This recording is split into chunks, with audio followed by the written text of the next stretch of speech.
Yes, this is the game where the sonic.exe laugh originated from. Final Fantasy VI. I'm not gonna sugarcoat it. This is one of my favorite video games of all time. And here's a fun fact about me. Although I really like the Final Fantasy franchise, I don't super love it like many people do. Sure, I like games like Final Fantasy 4, 5, and 9, while also loving games like 7 and 10, and not really huge on the first three. And I haven't really played the games from 11 to 16, but I do intend to change that someday. I always enjoy my time with the original 10 games one way or another, except for 8. However, I didn't grow up with the series. Just like with the Legend of Zelda franchise, I got into the series during my teenage years. I believe the first Final Fantasy game I played was 7? Yeah, that sounds about right. For a while, it was the only game in the series I played. Not because I didn't want to, I just had many other games I wanted to play first, including some RPGs like Chrono Trigger and all that. Later on in life, I got to play Final Fantasy VI, or Final Fantasy III for the people in America. I don't really remember if the version I played was the original SNES version or the one on the Game Boy Advance. Either version is good, but more on that later. I played the Pixel Remaster for this video, so that's the version that we are going to be focusing on. So if there's things I mentioned that are in the Game Boy Advance version or in the Super Nintendo version that isn't in this one, I apologize, but now you know. One last thing I want to talk about before I focus on this game is, well, the history of how this game was made, and holy hell, what a mess. Development for this game started immediately after finishing Final Fantasy V, I think. And to make matters worse, this game was made in over a year. What? You look at a game as big as Final Fantasy VI, and you don't think this was made in that amount of time. Kinda crazy how the development for those games that I love so much were absolutely hell. Majora's Mask, Sonic the Hedgehog 3, and this game? Major props to them. I would have crashed out, honestly. This is gonna be a long video. I can feel it. And honestly, I'm kind of excited. I never done a video like this before, so get some snacks, turn up the volume, and get cozy, because we'll start this epic journey by talking about the story of Final Fantasy VI. Major spoilers for a 30-plus-year-old game. Don't want you to get spoiled like a friend of mine who got spoiled on Aerith's death. That's embarrassing. I'm so sorry that people spoil you the death of Aerith. Oh my god, who even... how? Many years ago, there was a warring triad that could turn humans into espers. Yeah, they're that powerful. The three beings feared each other and went to war using espers as their pawns. But the war and destruction was so great, the triad agreed to stop the war and seal their powers, giving the espers their free will back in the process. But there was a time where humans and espers lived in peace and harmony.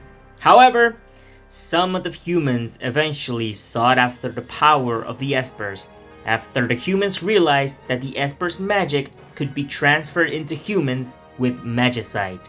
Thanks to their greed, a war would spiral between humans and espers, in a war that would be known as the War of the Magi. I think that's how you spell it, I don't know. A war so destructive, it almost destroyed the world. The espers, desperate to survive, managed to create a realm for themselves to live in. No humans allowed. 1,000 years later, magic was no more. Machinery would take over during that time. Sounds really familiar. However, the bad guys wanted to conquer the world, and by doing so, they revived magic through espers. And who is that guy? None other than Emperor Gestal. I think that's how you say his name. And his empire. Oh man, we're getting into Star Wars territory here. The Emperor found the realm of the Magi, but would be forcefully kicked out.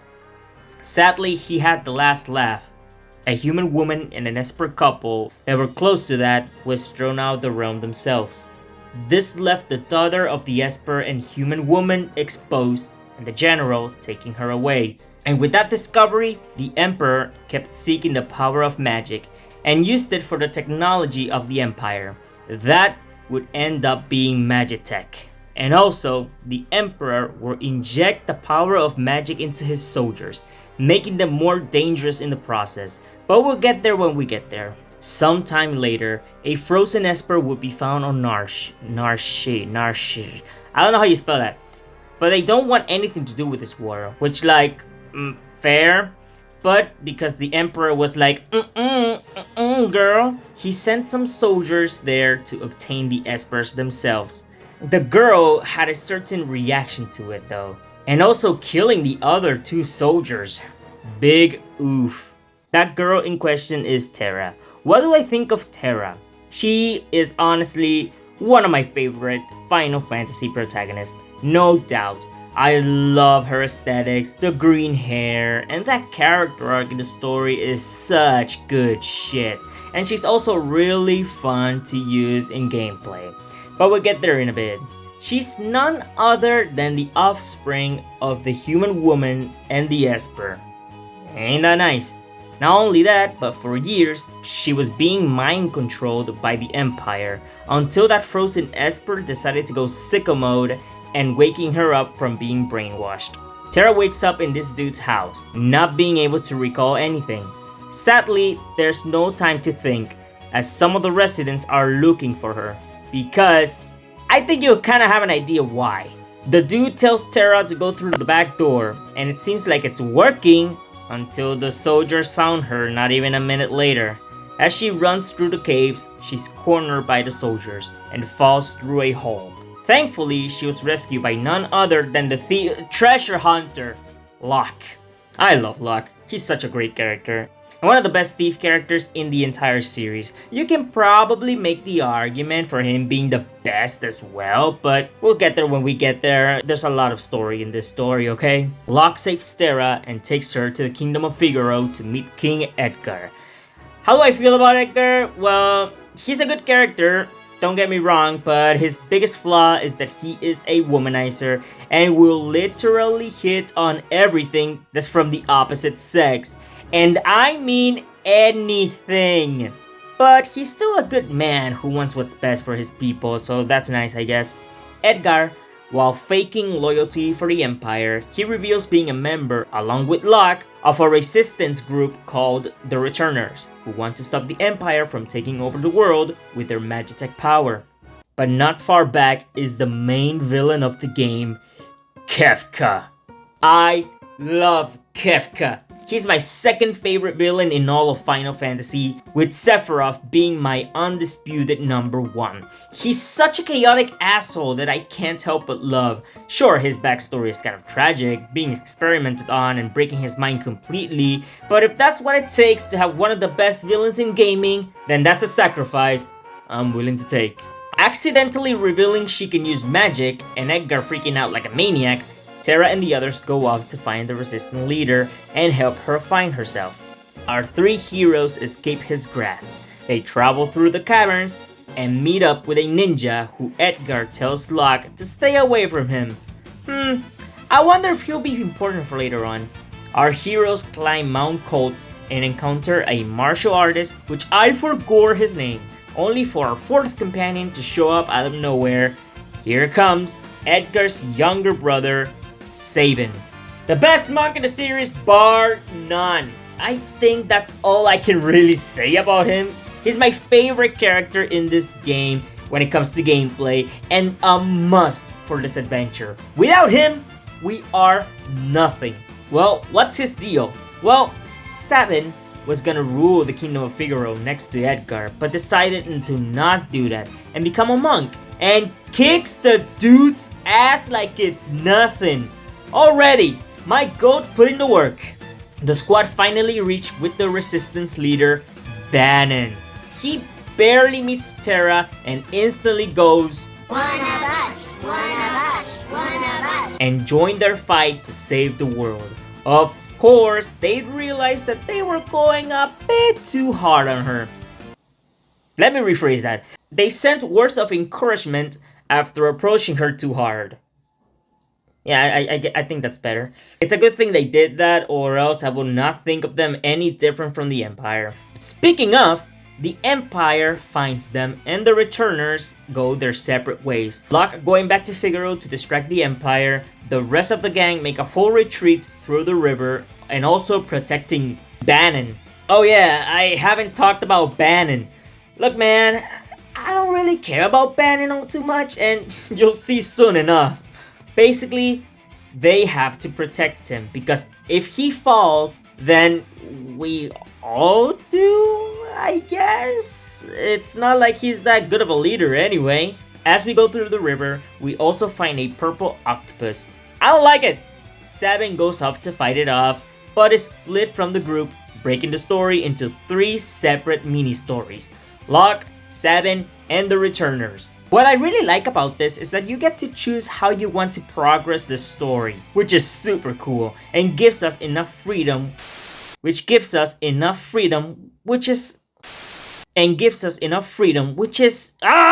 I always play as Locke first because it feels the most appropriate one to start.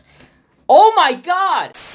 I always play as Locke first because it feels the more appropriate one. It's not supposed to be that hard. I always play as Locke first because it feels the most I always play as Locke first because it feels the more I always play as Locke first because it feels the more appropriate one to start on. Why did that take so many takes? Locke is stuck in South Figaro after the members of the Empire took over. He borrows some clothes from a merchant and escapes through a tunnel, where he meets a woman who's being tortured. The former General Celeste. Without a doubt, my favorite character in the game, and probably the series? While she's yet another magic user, with Terra making it too, her story arc in my opinion is twice as good as Terra's. More on that later. Oh, I can't wait to talk about her. Why is she being tortured? Because she had a change of heart and decided to not work for them. And you know what? Fair. Have you seen Kefka? I wouldn't even wish my worst enemy to be that close to that psycho-ass clown. Just kidding, baby. You know I love you. Locke saves Celeste, and they're off to Narsh. Meanwhile, Sabin ends up near the kingdom called Doma, which sadly are being attacked by the Empire. Today's just not his day. But as the fight goes on, we get introduced to the badass, yet fancy, Cyan.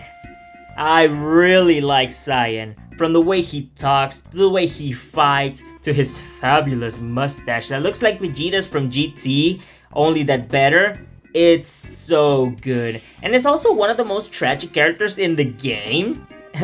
Yeah, let's talk about that scene, shall we? Kefka commits a war crime after being told not to do it, and poisons the water supply of Doma, effectively killing everyone in the kingdom, including the king, and sadly, Cyan's wife and child. Yeah, no, that's just sad, dude. Blinded by a fit of rage, Cyan goes off to fight the Empire's base alone. See? Now that's badass. Sabin, of course being there, helped Cyan, and they both escaped near the Phantom Forest. Sabin and Cyan, with the ninja called Shadow. Is that a Sonic reference?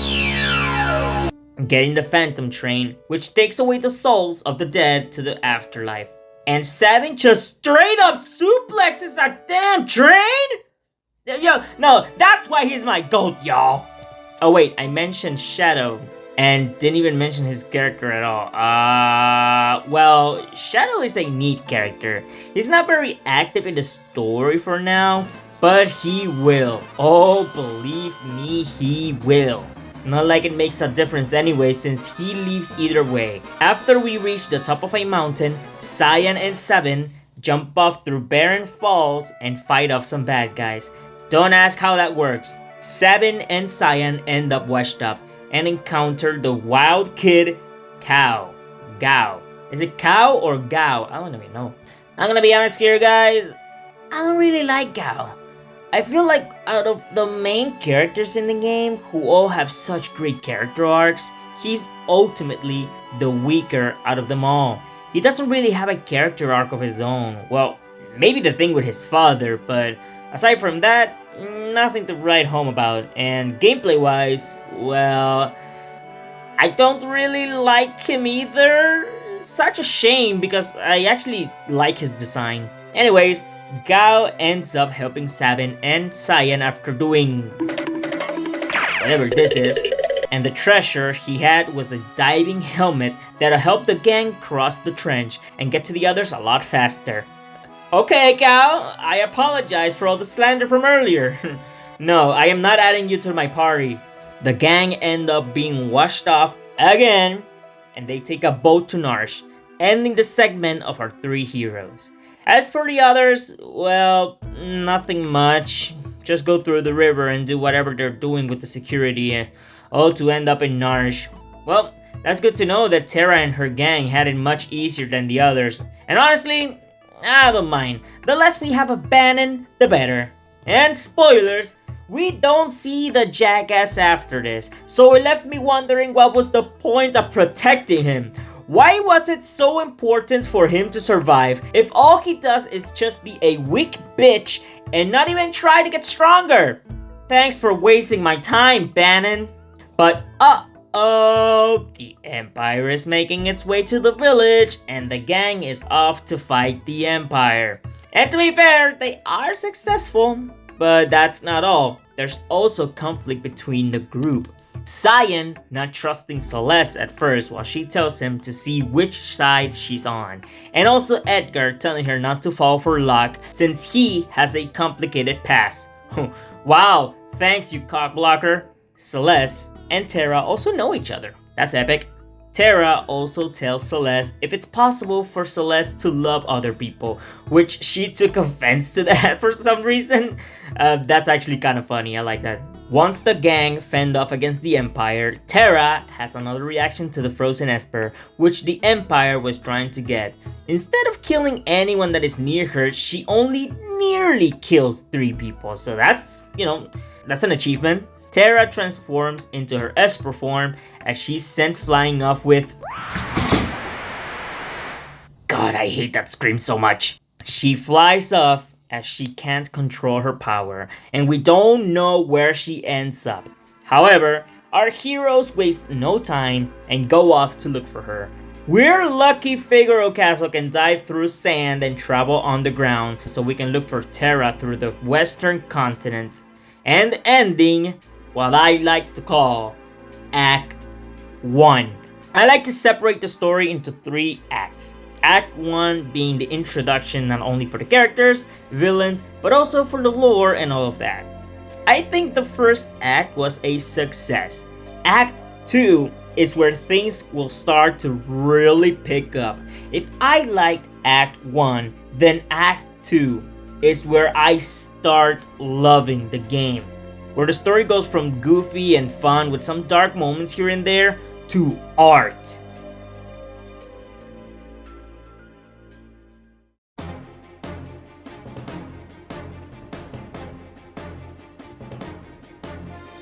Here's something from this game. Now that Terra is gone, it's up to you to see some of the characters' backstories, depending if the right characters are in your party. Like for example, Locke. Locke has such a tragic backstory that it legit kind of makes me sad. Not enough to cry or anything, but enough to make me sad. It's revealed that Locke used to have a girlfriend called Rachel, who lost her memory. Rachel's father made sure to have Locke not be part of Rachel's life after seeing her condition. He stays in front of the house, probably thinking how bad he screwed up, and a dude tells him to just leave, only for a year to pass, and Locke revealing that Rachel ended up being killed by an Imperial attack, and before she died, she regained her memories and saying Locke's name one last time before passing away. Big oof. However, Locke also kept her body preserved so he could possibly revive her? Weird. Buddy, you're weird. You're such a weirdo! That's something a villain would do! Shit, I don't even think Mr. Freeze would go that far. Maybe he would. Or how about Sabin and Edgar? If you have them in your party when you go back to Figaro Castle, you get their whole backstory and why Sabin decided to live the life of royalty after his father passed away, being poisoned. He was angry at the fact that the people at Figaro were already talking about the former king's successor. Edgar and Sabin toss a coin. If Sabin wins, he gets to choose his path. I really like this scene because it shows that despite not wanting anything to do with the royal life and being angry at everybody, it shows that no matter the distance, they'll always be there for each other and that it'll be okay. Moments like these are what makes the world of Final Fantasy VI so rich and endearing. These are real people, none of them are perfect, and that's what makes it perfect. The gang look for Terra and end up going to So-So. That's where she ended up in after all. In a Deus Ex Machina, an Esper called Ramuh explains that Terra is indeed both human and Esper, and that it'll take some time for her to snap out of it. Ramuh tells the gang to go to the capital, Vector, and look for one of the Espers because one of them can help Terra make a recovery. After that, he killed himself and turned himself into Magicite to aid the gang on their journey, giving the full party access to magic. Yep, everybody gets to have magic. Ain't that epic? While it's cool and all, I feel like that kinda takes away the point of some of the characters' own abilities. More on that later. Again, we go to Jadur and encounter an opera house director who has received a letter from a man named Setzer who will kidnap the actress who plays Maria. Hey, we all have hobbies, okay? Mine is making videos, Setzer is kidnapping women. Huh? We make it into the opera house and Locke has the idea of having Celeste dressing up as Maria so that Setzer kidnaps her instead. These people are so lucky that Celeste also looks like Maria because what are the odds? That is both weak writing but also peak comedy. I absolutely adore the way Celeste freaks out before locking in and prepare for the musical. Like that shit is adorable and funny and epic. And here we get what I consider to be one of the best scenes in the whole game, let alone the series. The opera, which we actually do get to see. Yeah, no, this shit is peak. I can't do justice with words. The music, the lyrics, Celeste's voice, it's all just magical. And I love how they use Celeste's theme for this, as it also mirrors what her feelings for Locke are later on in the story, and also foreshadowing what she'll do later on by throwing the flower from the top of the tower with that majestic music. Almost like the roses are her. Oh, I love this scene. After such a beautiful scene, the purple octopus from earlier makes his return and has been trying to kill Maria. Yep, that's why Setzer was trying to kidnap Maria earlier, I guess. But that's not even the best part. The best part is that he needs exactly 5 minutes to drop the anvil, giving our heroes enough time to save Celeste. I don't know about you, but I think that's just comedy gold.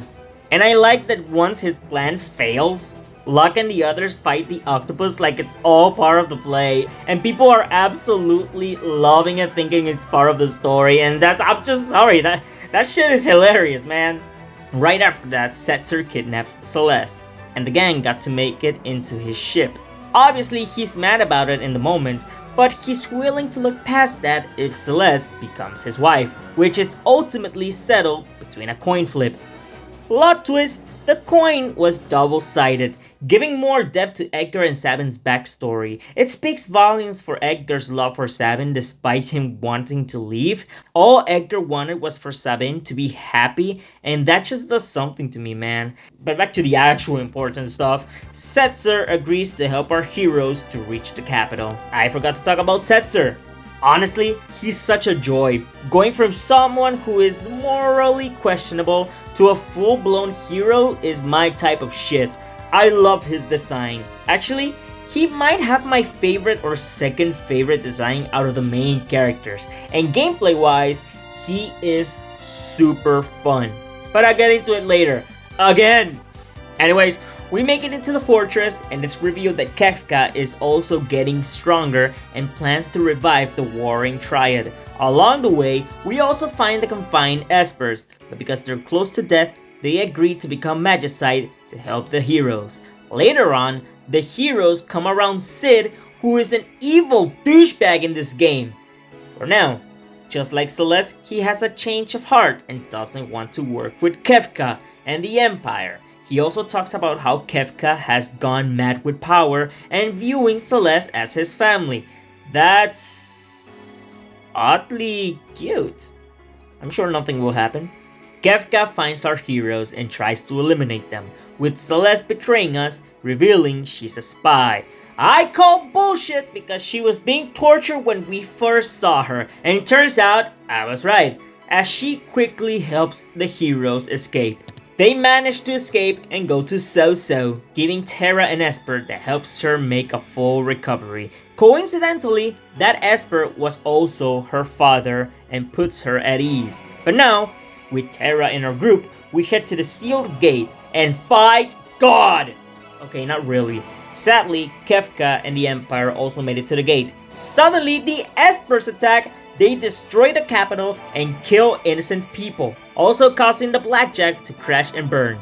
Later on in the story, the Emperor offers to make peace and also get this funny dialogue.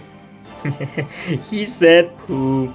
Of course, now he wants to work for peace, seeing as the Espers started to attack everything and everyone.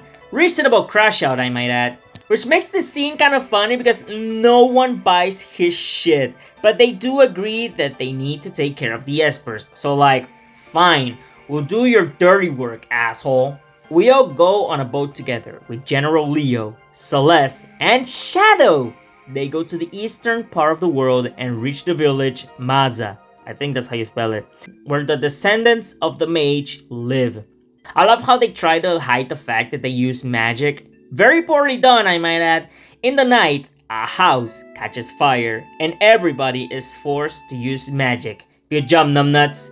All to save the little girl called Realm. What do I think of Realm? She's nice. I like her abilities. And if you use her correctly, she can kick so much ass. She has a lot of sass and is pretty funny, and she's the granddaughter of Strago. Strago is also good. I like his abilities, they're pretty fun, but my major complaint with him is that he becomes obsolete when magic is involved. But I love his dynamic with Realm, and he gets some really fun moments. After saving her, Strago helps us look for the Espers in the mountains of the west. The Espers there are peaceful, just like Terra. They lost control. And just as they offer to help General Leo and make peace, Kefka. He captures the Espers for himself, kills General Leo, which is a shame because having General Leo as a party member would have kicked so much ass. Such a shame because he was genuinely a good man despite being on the opposite side of war. Now with the Espers captured, this is where we head for the final battle. The continent where Kefka and the Emperor are begins to rise up like it's Angel Island, and we get ready for the final battle. The heroes fly towards the flying continent, taking down some air forces, and for some reason the purple octopus again. Okay, whatever. The heroes fall off the ship and fight another ship while falling off, and they fall off to the continent with no bruises at all. Honestly, that's pretty badass. We fight off against every monster we see on this floating continent. Some battles are hard as hell, and even fight the ultimate weapon. Man, that's such a badass design. We make it towards Kefka and the Emperor, but we're too weak. Kefka even tells Celeste to finish the job and kill her companions and join him and the Emperor. But she refused and stabbed Kefka. Take that, you bitch! Kefka crashes out and kills the Emperor. Right before Kefka finishes the job, Shadow drops out of nowhere and freed everybody from being controlled by moving the statues, which was said to be a bad idea. And to be fair, Shadow wasn't there when it happened, and oh my god, I'm panicking right now. Okay, the statues are in place, the sky is getting dark, everything is shaking, we have 5 minutes to get out. We got a juice! We run off, and Shadow making it back to us a little too close for comfort. We escape the floating continent. Whew! We are right! I'm sure that countdown was just for the continent and nothing else, right? We won! We always win because we're the heroes. We always win, right? Nothing bad is gonna happen now, right? Right? Guys? Right? Well, no. While we did escape from the continent, the power of the warring triad goes berserk, causing the destruction of the world. And that's it. We failed. The world has been completely destroyed. Kefka won. And we have failed. I gotta give Final Fantasy VI its props. It's not every day that a game pretty much sees all your hard work, all those hours you spend with the characters and their journeys, and doing your damnedest to save the world, only for that to be ripped away and tell you straight in your face it wasn't enough. If there's one positive thing I can say about this is that Bannon most likely died when the world went to shit. So thanks for that, Kefka, you wonderful piece of crap. 1 year later, Celeste is awakened from her coma. Sid reveals that he took care of Celeste as best he could, but he was also weakened. In a sweet moment where Celeste calls Sid Granddad. For as far as they know, they might be the only people left alive in this world. However, Sid has fallen ill while taking care of Celeste. She goes off to find some fish, and depending on how well you do, you can either give him some really good fish, he's back to normal, or on the other hand, you could also be the death of him if you don't give him enough good fish. And if you're sensitive to topics about suicide, I recommend skipping to this part of the video. And what happens if he dies is the most heartbreaking moment in the game, let alone the series. Celeste, consumed with grief and hopelessness, not only with the knowledge that she couldn't save Sid, but also that she might be the last person alive on Earth, climbs to the top of a cliff and attempts to take her own life. And there's nothing else I can really say here. That's just heartbreaking and cruel. The screen goes black. Her theme starts playing, a callback to the opera scene, as she jumps and tears run through her face as the screen fades to black. And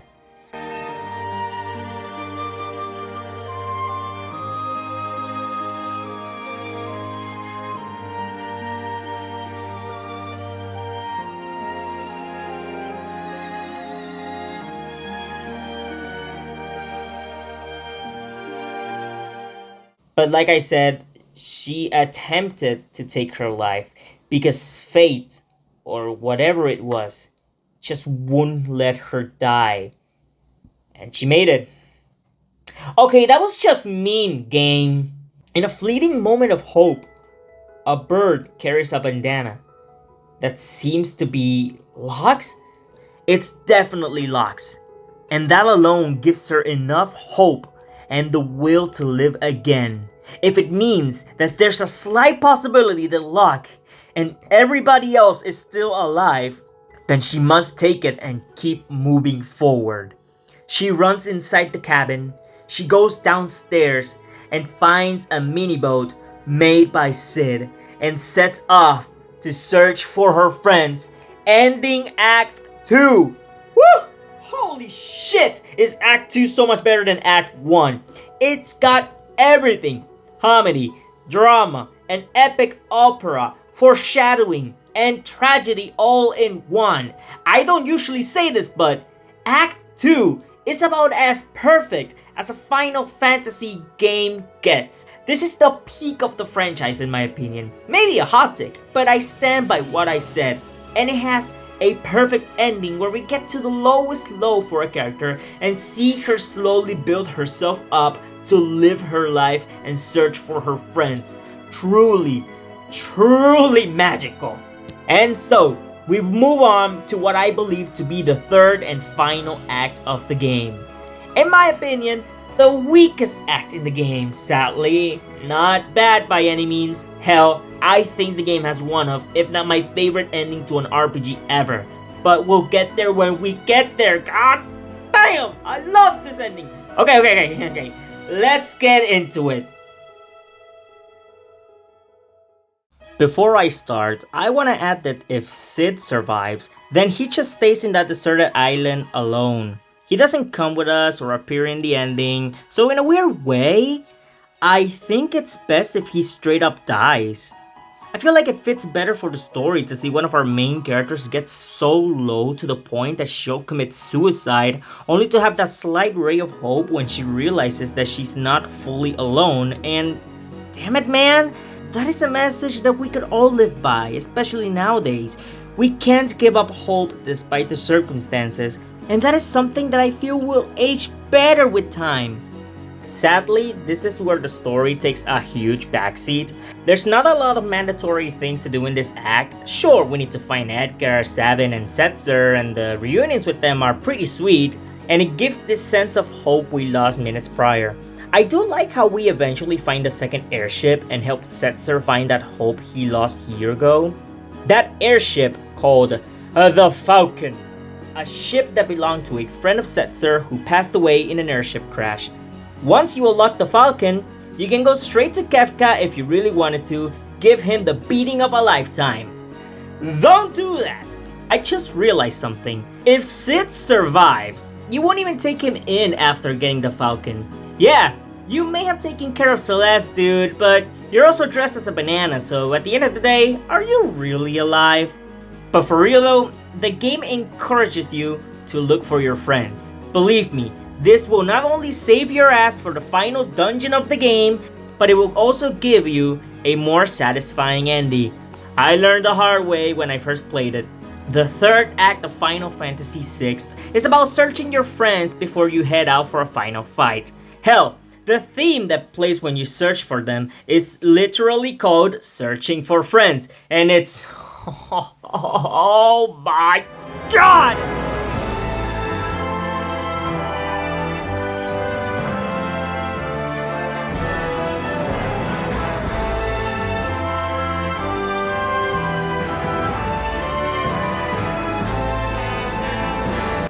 So damn good! One of my favorite pieces of music in all of gaming. It's a track that has that feeling of hope that you need when you, well, search for your friends. Especially on the Pixel remaster when it hits you with, oh my god! Sadly, this is also where my main issues come in. The story taking a huge backseat after getting the Falcon. Kefka isn't involved in this act as much as the first and second act. To some, that's a bad thing. For me, I don't know, I'm more inclined to actually liking it. Kefka 1, no ifs or buts. There's not much you can do with Kefka after that. And part of me can see the arguments on why he's not as great as other Final Fantasy villains, but what I like from his lack of appearances is how you can still feel his impact in the world. That's always something that fascinated me about Kefka. It was the fact that even with the lack of appearances, his presence is felt through the whole game. Even in moments when you sometimes forget he's a thing during the second act of the story. And I feel like that's why I like Sephiroth as a villain much more than Kefka. Because even when he temporarily won, You get to see how he's connected to the main protagonist and how much suffering he puts Cloud through, but he also has this internal struggle and also the mommy issues. You can't forget about the mommy issues. He's more nouns, he's more threatening than Kefka, but despite everything, I still love Kefka, and I'm not alone there. Most of it is because he's a funny asshole, but also because he did something that not many villains do. He won. And it's actually well written, not like other games where the villain wins and it's shit. Here's another problem I have with the third act. Say you're searching for someone like Cyan. The game tells you exactly where he is and how to get there. He has a nice story about faking to be the dead boyfriend of some girl by sending some letters to her. We all have our hobbies. And also saving his soul from his inner demons after entering Dreamland. No, I will not elaborate. But after that, it's searching for our friends. Now, here's the kicker with Final Fantasy VI. The game has the biggest amount of playable characters in the entire series. 14. Jesus Christ, 14 playable characters, goddamn! And the game does a great job for some of the character arcs, don't get me wrong. Celeste, Terra, Locke, amazing characters. But because some of the characters aren't required for the ending of the game, it can also hurt the way they interact with one another. What do I mean by that? Take for example when you reunite with Edgar. There's no extra dialogue between Sabin and Edgar, which is weird, you know, because they're brothers. Same when you reunite with Locke. He was one of the main reasons why Celeste found the will to live again. So when they reunite, there's literally nothing, and that is super anticlimactic. And that's the main issue with the third act. No meaningful interactions with some characters because most of them are optional. However, there are some moments where the game acknowledges that these people care for each other. Take for example, Strago. The guy literally joins a Kefka cult and Realm is asking what the hell is he doing, only for him to abandon the cult immediately. It's both funny and sweet, and that's something I wanted more of in the third act. These characters show how much they mean to each other. I mean, there's still great individual arcs though. Terra finally finding what she was looking for after protecting the children of the village. Finally finding that love she was so desperate to find. Not romantic love, but a deep connection with something or someone. That is such a great conclusion to Terra's arc, and I like that.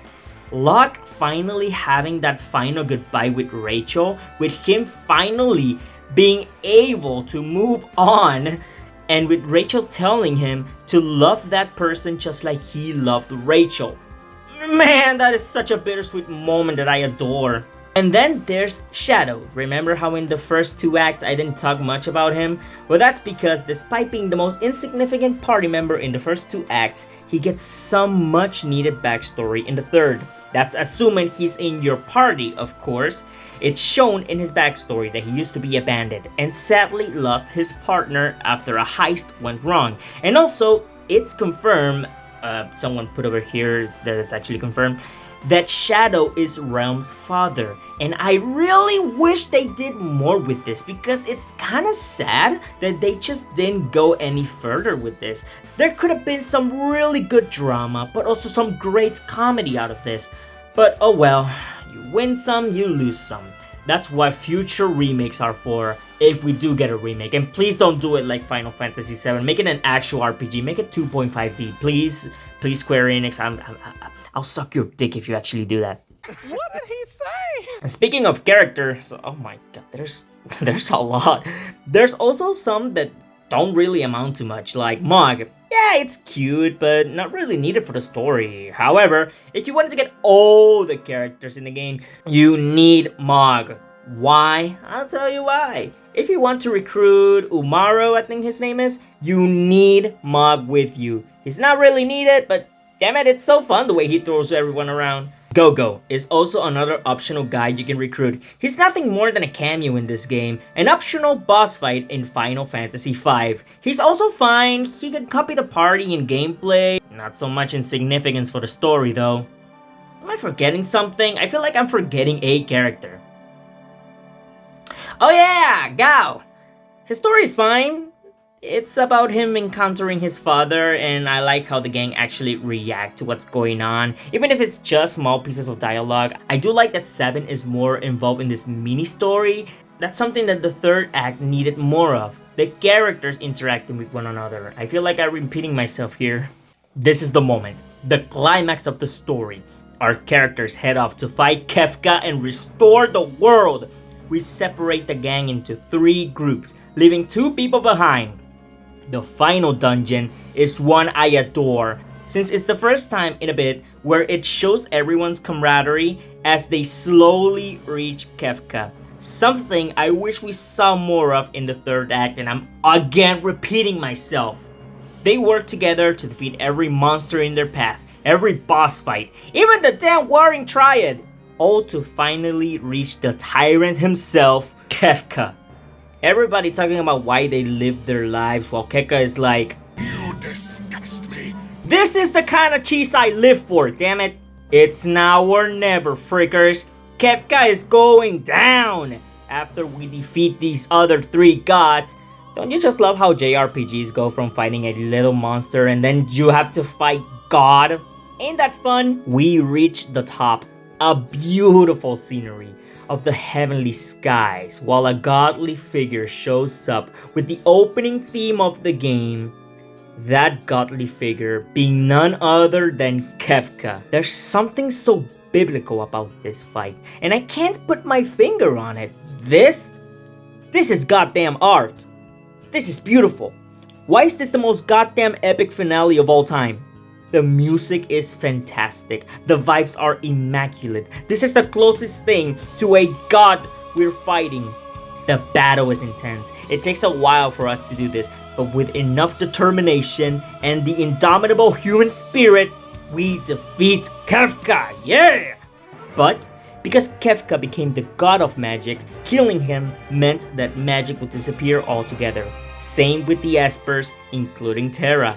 But in those final moments, she'll do what she can to help everyone escape. And can I just say this is my favorite ending, not only for a Final Fantasy game, but for a video game in general. And it's also the longest credits in the entire series by far. I think it's over 20 minutes or so.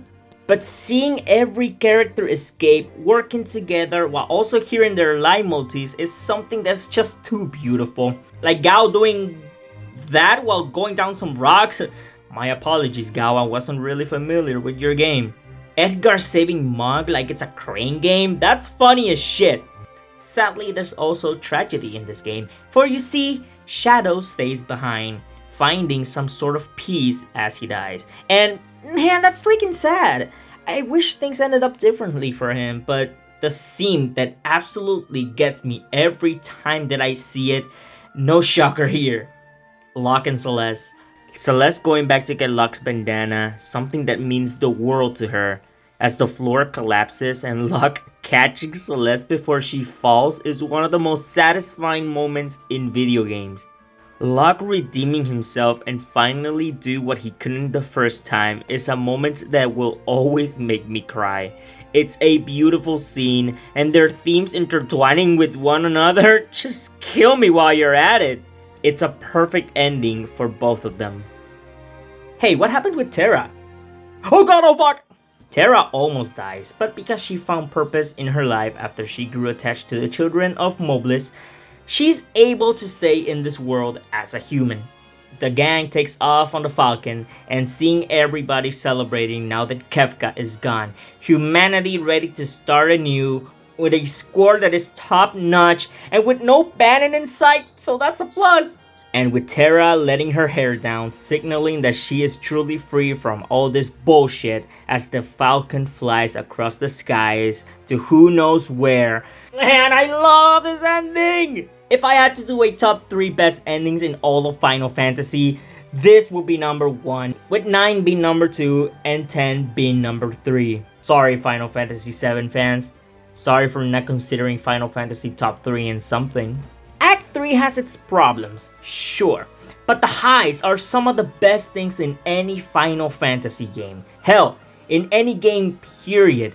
The way some of these character arcs come together for an amazing ending, the phenomenal score, Kefka becoming the angel of death, and of course that ending, it's just too damn fantastic for me to care about the shortcomings of this act, and it's not enough for me to not consider it one of my favorite stories for a video game. Man, Final Fantasy VII has one of the best stories ever, right? Thankfully, that's not the only thing I like from this game.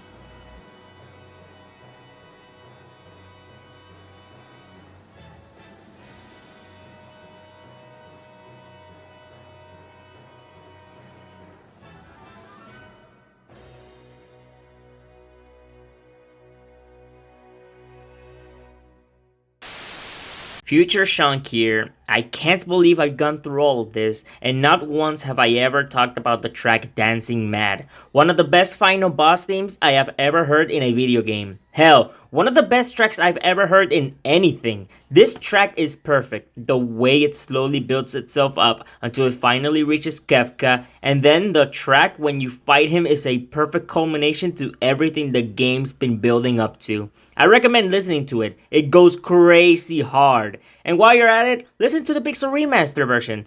Because my god!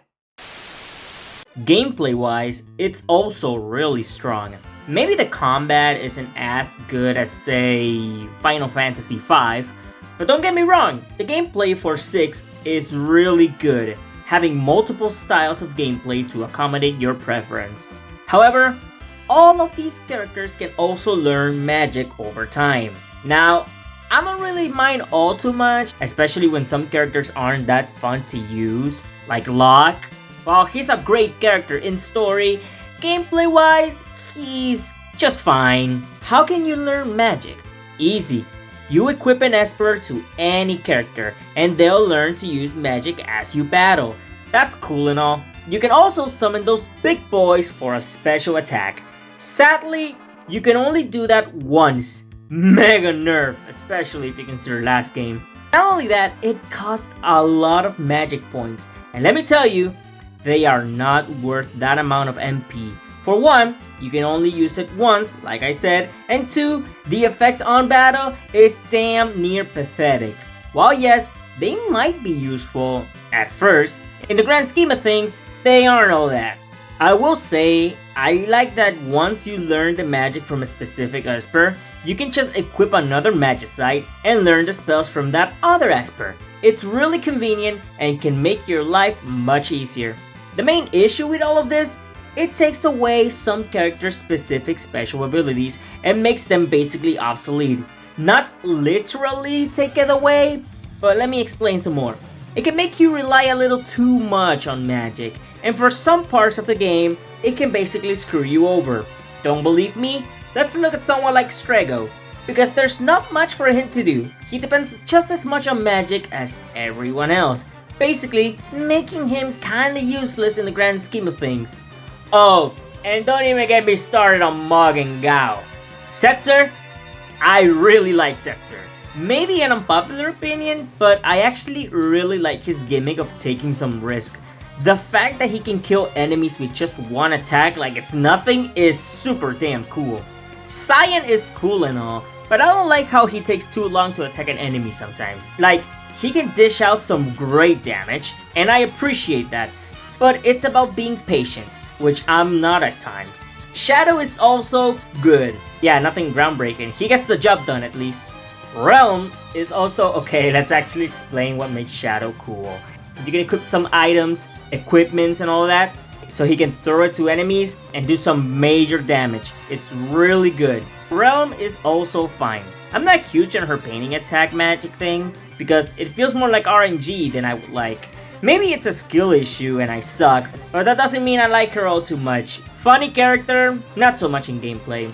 Gao is... look, I didn't even bother with him, Lamau. I didn't even play with him. Edgar is super fun. I really like some of his attacks, like the chainsaw where he wears a Jason mask, and the long drill where he has that cute helmet. It's epic. Sabin. Woo! Boy, Sabin, my man! By doing some combinations like a Street Fighter game, he can do some exquisite damage. My favorite character in the game, no contest. He has one of the best attacks in the game, the Bum Rush. Bum. The two main girls, Terra and Celeste, also kick major ass. They're the best magic users in the game for a reason. One of those is that their magic power are the highest in the whole game. Terra can even use her Esper form to deal even more damage. That is super cool. And Celeste can use her runic, which can absorb any incoming spell. Honestly, I don't use this much, if at all. I just forget she can do that. Oops. Final Fantasy VI is not a hard game. It's not even the top 5 on the hardest games in the series, in my opinion. What, with every character able to use magic and being completely broken? There's multiple ways you can break the game, even ruining your save file and doing everything all over again. Ain't that fun? Honestly, I am super lucky this never happened to me because I would absolutely lose my shit. Also in this game, you get to fight some dragons. Now, it doesn't do much in the original SNES version or even the Pixel remaster. The real reward comes in the GBA version, which I'll talk about it in a bit. Don't get me wrong, the game isn't piss poor easy either. There are some moments where it gets pretty challenging, but if you know what you're doing, you should be okay. I do want to mention my least favorite boss fight in the game though, the Magic Master. It may seem like it ain't the hardest thing ever, but believe me that out of nowhere, the asshole remembers he can use magic and kills your entire party by using Ultima. How is that even fair? Thankfully, if you have spell 3 which can revive you, you will be good as gold.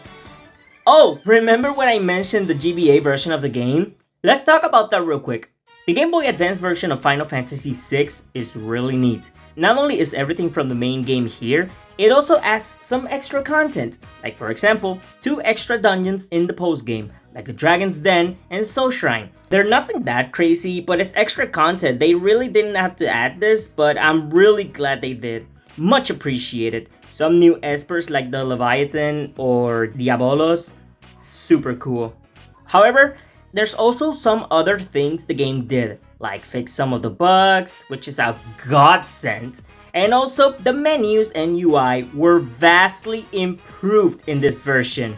It's not all sunshine and rainbows though. Because of the Game Boy Advance chiptune, the sound quality took a major hit, and also the game added some censorship, but also, it's not that big of a deal. The Pixel remaster is also here, and it's also a great way to play the game.